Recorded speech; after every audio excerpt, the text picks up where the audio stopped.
मेरी कविता का शीर्षक है बरसों प्यारे मेघा। ये भी आप ये मान लो कि इन्हीं की प्रेरणा है, जो इन्होंने 25 पैरों की जो कविता लिखी थी। ये मैंने इस बार लिखी है कि बादल आ तो जाते थे मगर वो बरस नहीं रहे थे। तो उस पे बादलों से रिक्वेस्ट है कि बरसों प्यारे मेघा अब तो याद तुम्हारी आई है। बरसों प्यारे मेघा अब तो याद तुम्हारी आई है, ना जाने कब तुम आओगे, ना जाने कब तुम आओगे, ना जाने कब बूंदें बरसाओगे।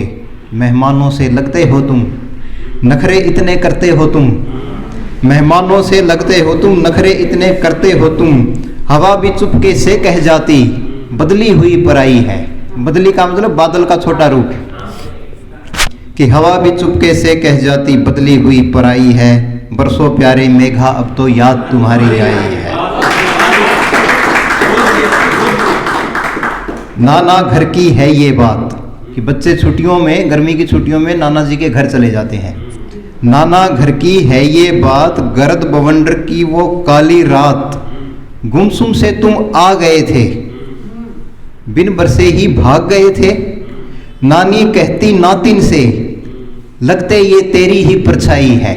नातिन धोती को बोलते हैं, वो आती है और भाग जाती है। तो इसी तरह बादल आते हैं और चले जाते हैं। नानी कहती नातिन से, लगते ये तेरी ही परछाई है। बरसों प्यारे मेघा अब तो याद तुम्हारी आई है। अंगारे सी तपती धरती पे, नव पल्लव के पत्ते सूखे।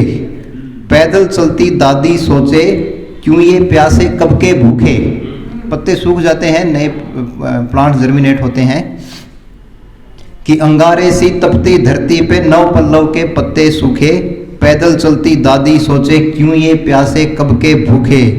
तेरे आने की राह निहारते, तेरे आने की राह निहारते। दद्दा की आंखों में भी यूं शीत उदासी छाई है।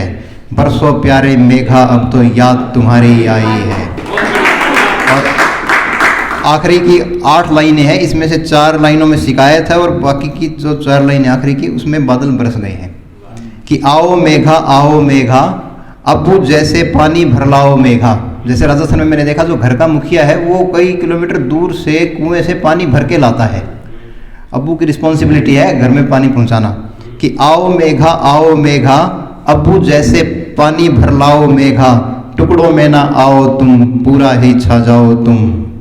और गर्दन ऊपर करके अब तो अम्मा भी मुस्काई है। गर्दन ऊपर करके अब तो अम्मा भी मुस्काई है। बरसों प्यारे मेघा अब तो याद तुम्हारी आई है। धन्यवाद।